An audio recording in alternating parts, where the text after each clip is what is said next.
Good afternoon, everybody, and welcome. I'm Rebecca Friedman, the founding director of the Wolfsonian Public Humanities Lab at Florida International University, and I'm so proud to welcome you to season 5 of our Coffee and Conversations, Miami Book Fair.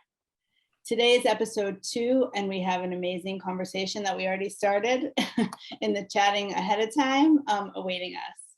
This series began at a point over about a year and a half ago in the middle of the pandemic, when everybody was talking about pivoting. So we started Coffee and Conversations as a way of strengthening our community ties and supporting all the great work being done by our many community partners. We've covered all kinds of topics over this year and a half, including how the pandemic affected institutions, including the histories of anti-Blackness in museum spaces. We've chatted with our community partners, and we've worked with the Miami Book Fair, second time around. So visit us on our YouTube channel to watch past episodes. Now with this season, we are again working with the Miami Book Fair by highlighting a number of the book fair authors to provide a kind of teaser for the fair itself. Today we talk with Albert Samaha, author of Concepcion and Immigrant Families' Fortunes. And he is in conversation with our very own Enrique Rosell. We're claiming you. So briefly, our format is really simple and lasts about 30 minutes. At the end, we'll take some questions from the audience. So just go ahead and submit any questions you might have with the Q&A button at the bottom. So without wasting any more time, let me introduce our wonderful guests.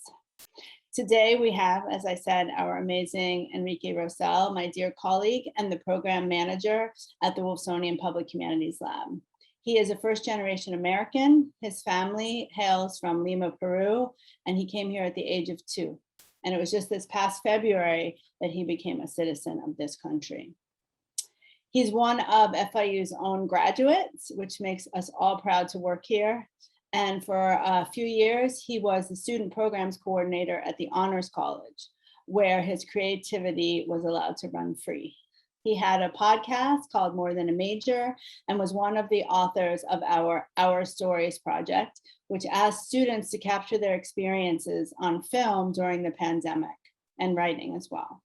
He's a musician, a photographer, a podcaster, and a creative extraordinaire, and simply a wonderful human. He is here to chat with our author today, Albert Samaha, who himself is an investigative journalist, inequality editor at BuzzFeed News, and author of 2 books. His first book, Never Ran, Never Will, Boyhood and Football in a Changing American Inner City, was winner of the New York Society Library's 2019 Hornblower Award, a finalist for the 2019 Penn ESPN Literary Sports Writing Award, and adapted into the Netflix docuseries, We Are, the Brooklyn Saints. For his current book that we're talking about today, Concepcion and Immigrant Families' Fortunes, he was awarded a Whitting Foundation Creative Nonfiction Grant. His story on a narcotics unit in Mississippi led to a police captain's resignation in 2015. Get this, it's kind of amazing. His story on a Bronx murder helped get a wrongfully convicted man freed from prison in 2017.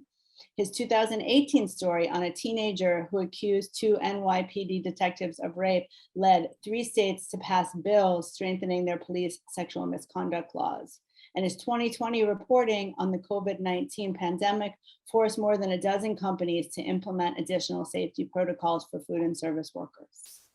His story on why Filipinos turned to an authoritarian president was selected into the Best American Travel Writing in 2018.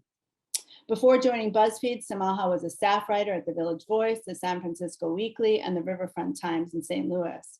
His work has appeared in the New York Times, The Trace, the San Francisco Examiner, the New York Observer, and City Limits magazine. He has performed on the Pop-Up Magazine live storytelling tour. He earned his master's at Columbia's Graduate School of Journalism, where he since worked as a professor, and he completed his undergrad studies at University of San Diego, where he played football. He now lives in New York City. That is, if that is not an advertisement for why investigative journalism matters, I don't know what is. So thank you both, and I welcome you here today. Please, Enrique, take it from here. Thank you so much, Rebecca. I'm going to put you as an attendee for now, okay? Okay, perfect. Well, Albert, I am so excited to speak with you today. I have way too many questions that I really hope to get to. And if we don't get to them, I really hope we can just talk about this, if you ever have time, because I really loved your book. Everyone really needs to go read this and buy this now. I think especially when it comes to Miami and our community down here, and so many of us being immigrants, it's such a relatable and like heartfelt story. It almost felt like therapy for me while I was reading it, to be honest with you. And I feel like this discussion is going to be much like therapy, for a second, just dissecting my family and your family and like our experience as immigrants. So I've been so excited to do this talk, and I'm excited that we're finally here. But I'll start off with my first question, since we only have like 30 minutes, 25 minutes ish. And going off of the incredible bio that Rebecca just read about you, I wanted to talk a little bit about how you describe yourself in your book as well, because I thought it was a really eloquent and beautiful way to describe yourself and your relationship being an immigrant. So you describe yourself as no less a product of your country as the grapes that grow in Napa Valley that are crushed and left to ferment, defined by every rainfall and heat wave.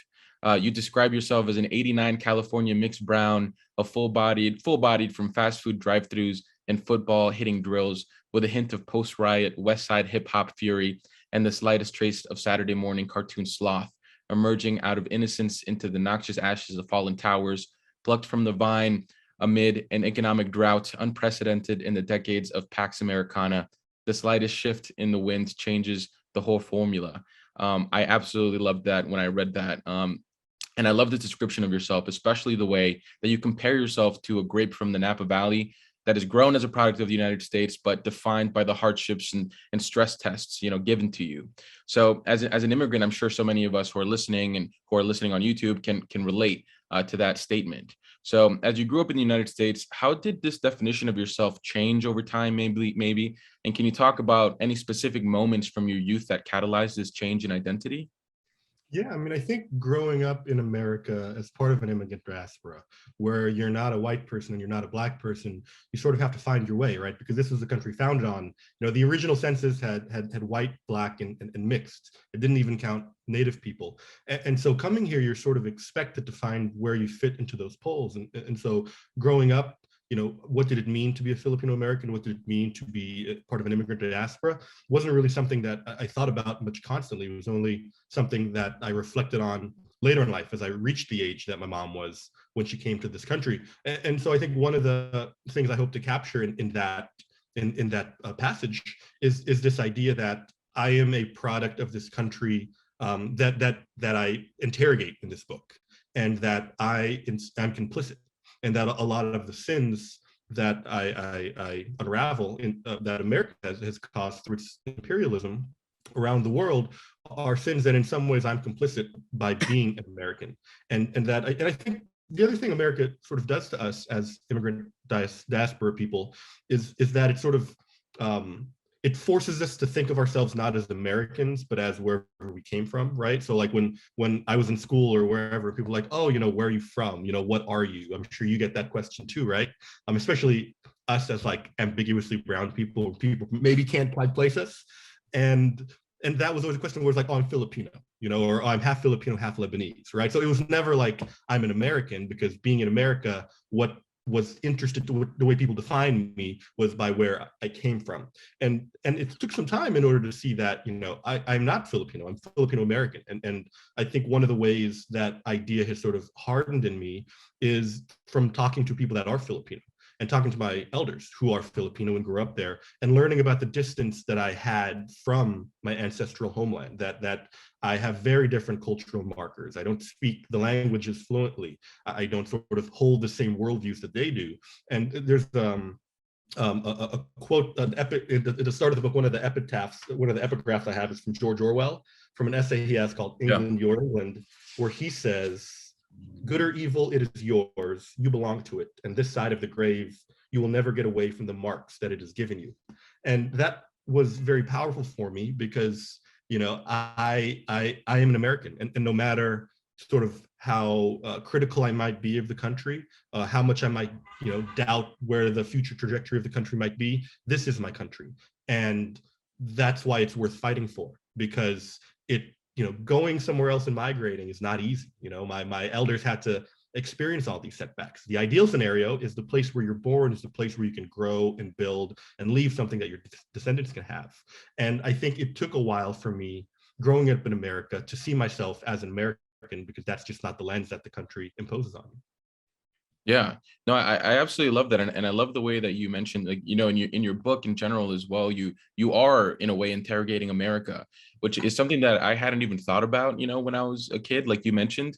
I just, like, you know, I was here and this was, you know, my country, and I thought of myself as an American until I started really kind of like figuring out my own political identity and kind of understanding where I fit in and where I don't fit in when it comes to America, you know? So it was really interesting seeing you go through that thought process in your book.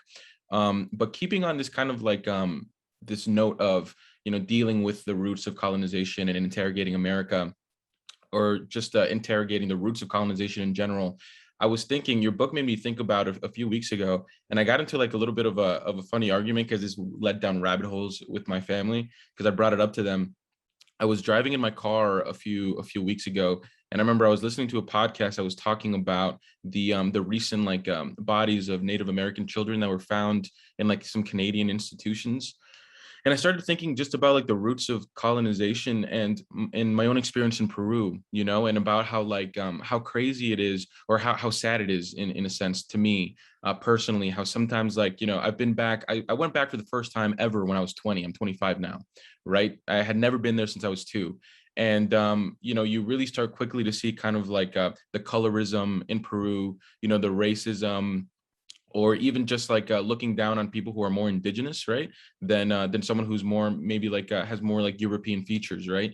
So I started thinking a lot about like the roots of, like, you know, these native people, and about how like you just mentioned, you know, you can't identify with your elders in a sense because you weren't born in the Philippines. You don't necessarily maybe speak that language as well as they do.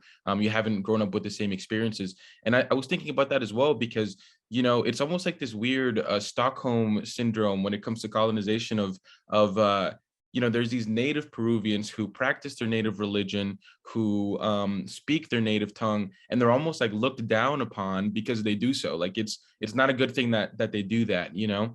And then I came across the quote in your book that said, "To be conquered is to shrink from existence," which I thought was an incredible quote that related back to like a lot of my feelings when it comes to colonization, and almost like the shrinking of the native, like the native culture of Peru, you know, which I think is very sad. But then it almost makes me feel guilty as well, which is why I'm telling you this is going to feel like therapy. It almost makes me feel guilty as well because, like you said, at the end of the day, I'm an American. I speak English, you know, way more fluently than I speak Spanish, and I'm not as connected as I'd like to be with my Peruvian roots. So it's a weird dynamic. But you pointed out, you know, your thought about that, and about how, and you were thinking about all of the conquered civilizations of the past and what you might be like, even if you were born French, just thinking of yourself in these different ways, like how would you be if you were born in a different circumstance, right? And one of the central themes in your book is the reckoning with your colonial past that has led to where your family is today. So I was wondering if you've seen similar trends of almost this, like I mentioned, this colonial Stockholm syndrome in the Philippines, or any fading of your family's traditional past. And do you have any advice for me or anyone processing their colonial past, and what that means about who they are today, and your duty to stay connected to your past?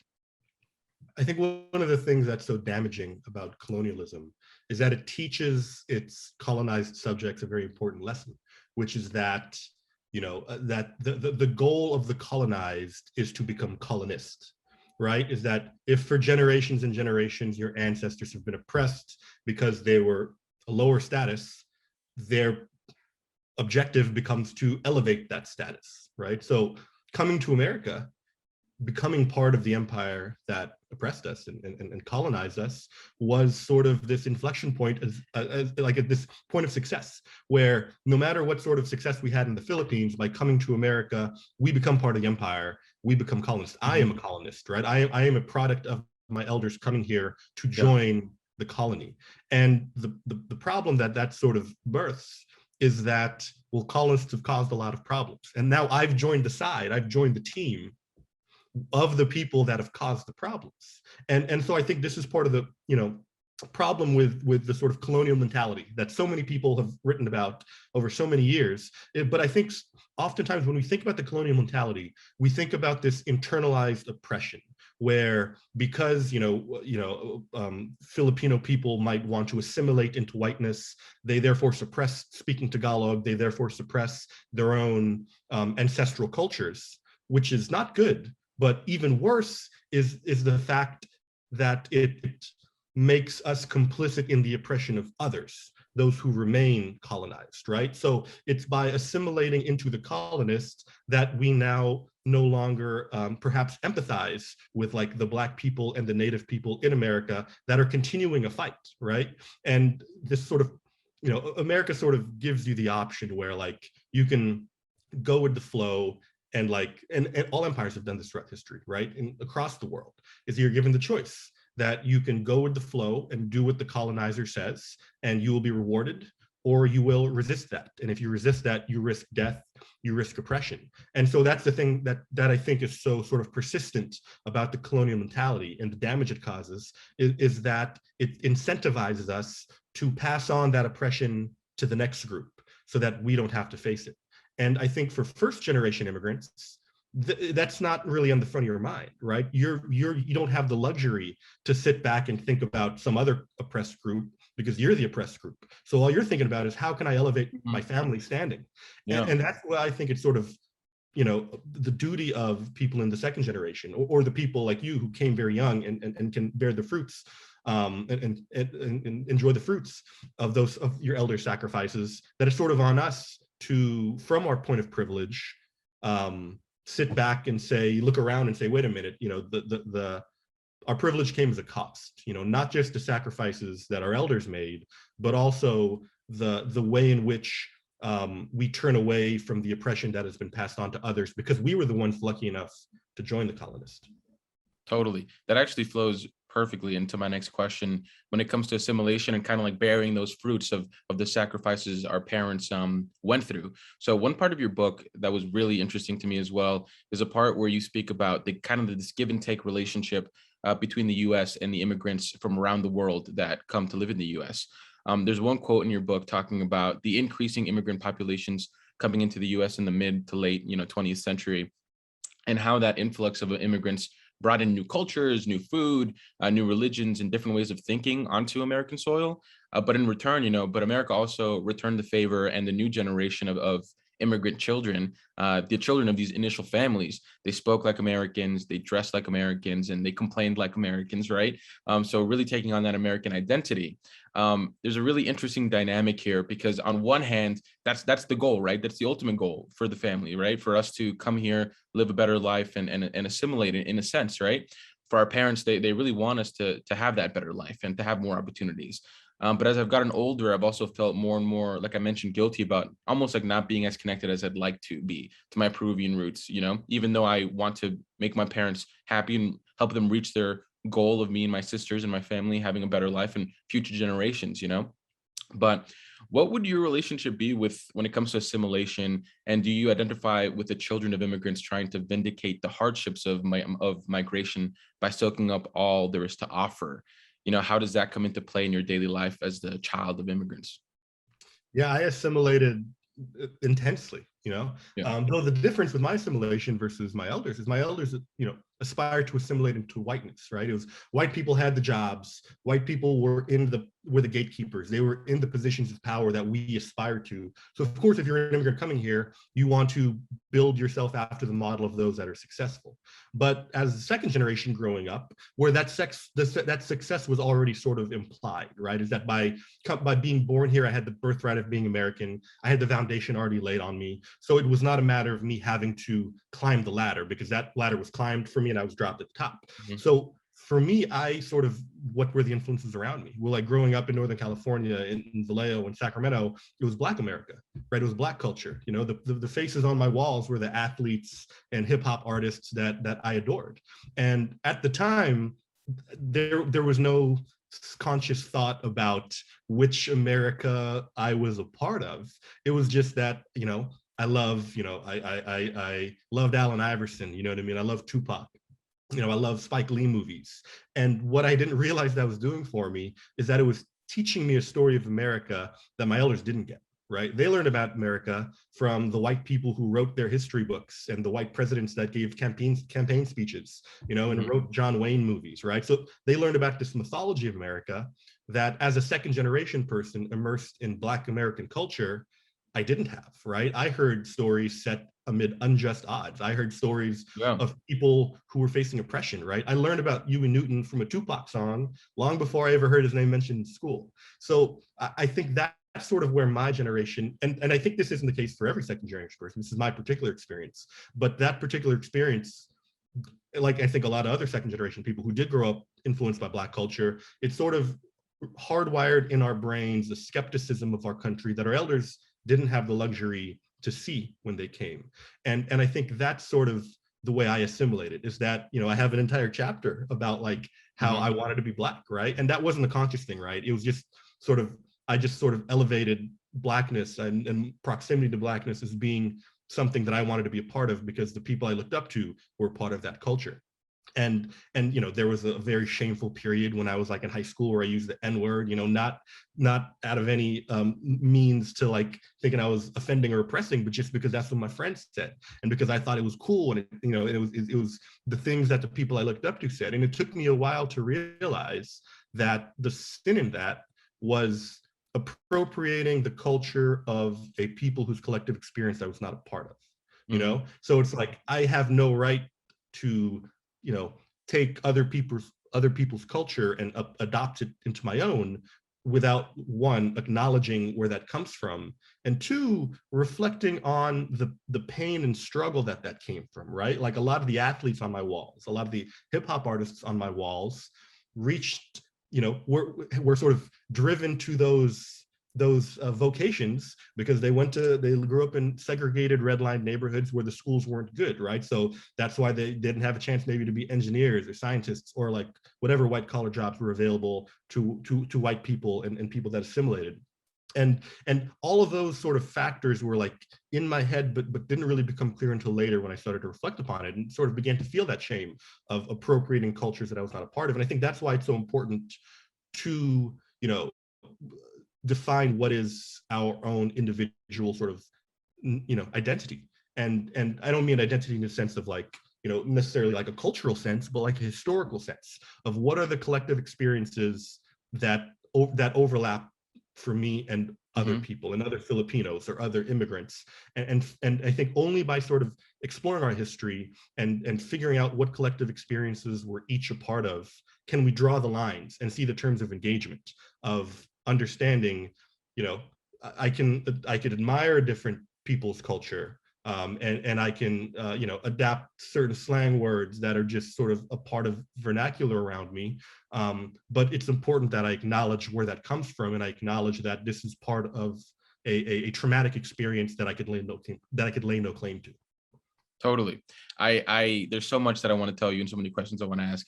But I totally relate to that, and like you said, it's difficult for our parents or like older generation or first generation immigrants because they didn't have the luxury to even think about other people's struggles. They, like you said, they were just trying to make sure their family got ahead and was okay.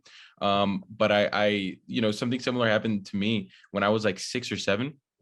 I remember I was playing basketball, elementary school, with a group of friends of ours, and the only two people who were not white were me and my friend Brian Campbell, who's Black. And one of the white kids said the N-word while we were playing basketball. And I remember Brian stopped everybody and was like, "Listen, nobody here can say that word except for me and Enrique." And I was just like, "Yeah," but I had no idea why me. And obviously years later, I realized that he was also confused that we were just both, both darker skinned, but I totally empathize with that thought process of like realizing, what you can and can't adopt based on your own cultural background. I hope to get to 2 more questions because these 2 I would really like to ask. I know we have 5 minutes, but another question I had for you, or, in your book, Concepcion, you also spoke about the way your mother was affected by misinformation campaigns online, scammers trying to take her bank information, and political propaganda on social media sites. Unfortunately, this is very common, especially within older immigrant populations. WhatsApp misinformation threats have been a really big issue in Miami during the 2020 election with our Cuban and Hispanic communities down here. And there's been a growing trend where immigrant populations are targeted online by very aggressive misinformation campaigns, almost like an alternate form of colonization, leading them to more often than not vote against their own self-interest and support anti-immigrant policy. So how have you continued to battle this in your own life? And do you have any advice for any immigrant families dealing with similar issues during these very political, polarized times? One advice that I'd have for them is to read your book, but I'll let you just speak on this a little bit. Good advice. I co-sign that. It's tough, right? Because after I wrote an essay about my mom's QAnon stuff. A lot of it's in the book, but I wrote an essay for BuzzFeed like in March, and I got so much feedback from people, and I was surprised how many children of immigrants I heard from. And I heard from both white people and children of immigrants, and I noticed like a pattern where the white people I was hearing from would be like, "Man, I really admire like the love you have for your mom. I've stopped talking to my mother or my father or my brother or whoever. They just cut themselves off." Whereas the immigrant children I talked to were like, I really respect this because I can't bear to cut my mom off or whoever off. And I sort of like, I was like, that's an interesting pattern where it's like, a lot of the white people are talking to were much more willing to just cut the cord with their relatives who held these beliefs, whereas immigrant folks were not. And I wonder how much of that stemmed from just the fact that immigrants as a survival tactic have to be close knit. Because we're here in this dangerous landscape with, Dane's threats on every turn that we need to stick together. All we have is like who we got. And so there's that sort of close-knit nature that if you live in the comfort of whiteness, even if you're poor, but the comfort of knowing that you are in the sort of privileged class, racial class group, you could afford to lose allies, whereas us, we need all the allies we can get, right? And that makes it tough because there are like arguments I've had with my mom where it's like, I don't want to talk to her about this. Let's talk about something else. But we both find it important. And, I sort of try to navigate that balance of not just letting everything go as like, whatever, it's whatever you believe, versus also not letting it get heated as it used to maybe 10 years ago between me and my mom. And the balance I've sort of struck is like, when she promotes some sort of misinformation, I tell her I think it's wrong. And I sent her like an article that she doesn't trust. And I put up a fight and I say, here's why this is wrong. Here's the evidence I have behind this. And we'll go at it once. And then once we have that conversation, we sort of know we don't make any ground, but I know that I've said my piece. Yeah. And I know I could like sleep at least knowing that I'm giving her the information I think she needs. But that's hard, right? To not continue to argue about that, because if someone you love, you want them to believe in the right things, especially for something as important as a vaccine, or it could literally kill them if they don't get it. And so the balance that I've struck is just like, we'll have the conversation once. We've sort of gotten past the point of trying to persuade each other because we know we're not going to move much ground. And that's the only advice I can give, is that like, try to remember that there are other things about that person that you love, and it doesn't have to define your relationship. And you can talk about it here and there when it feels necessary, but there are other things to talk about too. And that's kind of where me and my mom are at, where we sort of, we have this nice balance that took many years to develop. Yeah. No, I love that. And I will ask one more question. We might go over a few minutes, but, I would love to leave it off on this. And like you said, that relationship with you and your mom is so special. And some of my favorite parts of the book where you were, letting us in on those very small, intimate moments between you and your mom and your family. So in one part of the book, you also spoke about what it feels like to start reaching the age that your mom was when she came to the US, like you mentioned earlier. And I have thought about that so much as I reached the age my parents came, when my parents were when they came to the US, So it was comforting hearing you talk about it in your book. And you also talked about trying to make her sacrifice count. And I think that's one of the most jarring aspects of being the child of an immigrant. There's so many times that I look back, at old pictures, and I realized that the tired eyes of my parents didn't have it all figured out the way that I thought they did when I was 5. And I wish so desperately that I could help them. So reflecting back and leaving this off on a reflective note, reflecting back on your age and your mother's experience here in the US, what would you tell your mom if you could reach out to her as a newly arrived immigrant and as a child of an immigrant, and for any other second generation immigrants listening? Do you think we could ever really feel like we've made their sacrifices count? I mean, to answer the last part of the question first, I mean, the only conclusion I came to is that the only way to make the sacrifice count is to push the country toward the ideals that brought them here, right? Is that in many ways they came on the grounds of deception, right? They came hearing only the good story of America from white people, not the bad story of America from Black and Native people. And what else can we do except try to push our adopted homeland in that direction to make sure that, you know, the immigrants who, you know, our immigrant elders set contrasting lessons for us, right? One, you know, America is the place to be. We sacrifice to come here, so make the most of it. Two, if the place you're born in, you know, goes to shit, you can leave, withstand a setback and start elsewhere. So, you know, especially last summer when it seems like everything was ripping apart at the seams in this country and democracy was really at stake. It's like, well, if we spiral into civil war, do I stay or do I go? Do I fight for my homeland, or do I go somewhere else and start elsewhere like they did? Right. And, you know, you don't want to get into that hopscotch, because nowhere's perfect. And we don't want to be in a world where we're constantly looking for the least undemocratic place, right? Like, we're in the most powerful country and it's supposed to be a haven for others escaping problems. The least we can do for the world is, now that we're here, make it that welcoming place. Now, what would I tell my mom, like, on the day she arrived? It's hard because, like, while I think that she has kind of fallen to all these belief systems that were imposed on her in this country, and she trusted the wrong voices in this country, and I would try to dissuade her from that. At the same time, the decisions she made led to the comfort I have now.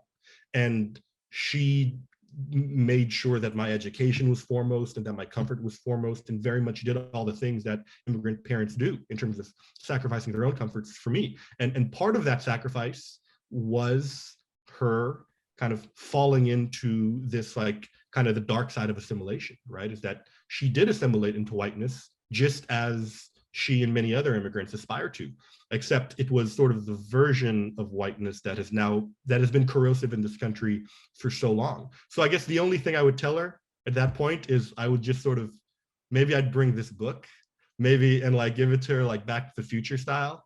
Or maybe I would just, like, I don't know, guide her in some way so that she would be more quickly attuned to the other story of America, before she had a chance to be dissuaded by the voices that ended up controlling her, and just sort of starting to steer her away into seeing the other side of America before it sort of the original mythology cemented.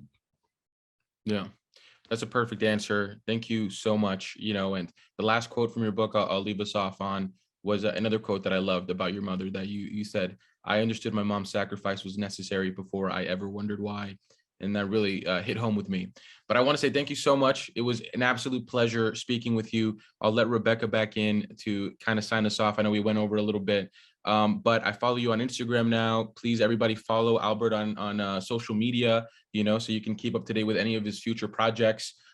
Go get this book, because it's absolutely, it's like I said, it's like a therapy if you're an immigrant, especially. But if you're not an immigrant, there's so much research that went into this that is absolutely invaluable.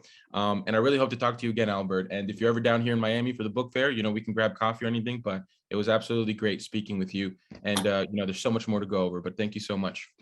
Thank you for having me. This is a pleasure. And I will definitely show up to Miami. I'll be there for the book fair. Really appreciated the conversation. Really smart questions. Thank you. Thank you both so much. I really enjoyed that conversation. Thank you to the audience. And like Enrique said, and Albert said, he will be here for the book fair. So everyone come and check that out. And while I'm on the subject, everyone visit the 38th Miami Book Fair, which takes place November 14th to 21st at the MDC Wolfson campus, downtown Miami. Go to miamibookfair.com, come and hear Albert and all the other amazing authors that are going to be there this year. And also, please join us next week, next Tuesday, on this journey, where we're going to have my dear colleague and friend, Professor Jessica Adler in the History Department, who's going to talk with the singular and friend of FIU, Miss Katie Clarick, author of Hear Us, Writing from the Inside During COVID, which is also going to be a wonderful conversation. So thank you again, gentlemen. I thoroughly enjoyed that, and I'm sure the conversation resonates with so many. So thank you. Everyone take care. Bye, everyone.